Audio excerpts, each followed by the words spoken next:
The test. Next Jesus was taken into the wild by the Spirit for the test. The devil was ready to give it. Jesus prepared for the test by fasting 40 days and 40 nights. That left him, of course, in a state of extreme hunger, which the devil took advantage of in the first test. Since you are God's son, speak the word that will turn these stones into loaves of bread. Jesus answered by quoting Deuteronomy, "It takes more than bread to stay alive. It takes a steady stream of words from God's mouth."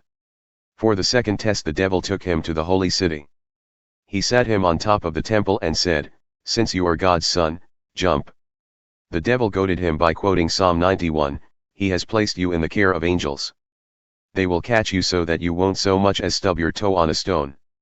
Jesus countered with another citation from Deuteronomy, "Don't you dare test the Lord your God."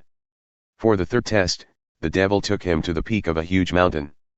He gestured expansively, pointing out all the earth's kingdoms, how glorious they all were. Then he said, "They're yours, lock, stock, and barrel. Just go down on your knees and worship me, and they're yours."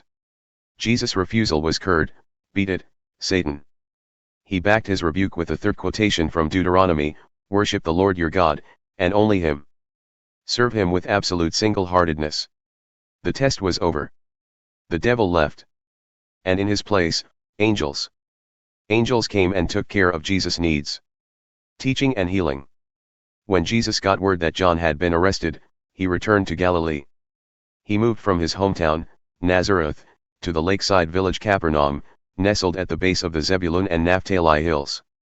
This move completed Isaiah's revelation, "Land of Zebulun, land of Naphtali, road to the sea, over Jordan, Galilee, crossroads for the nations." People sitting out their lives in the dark saw a huge light.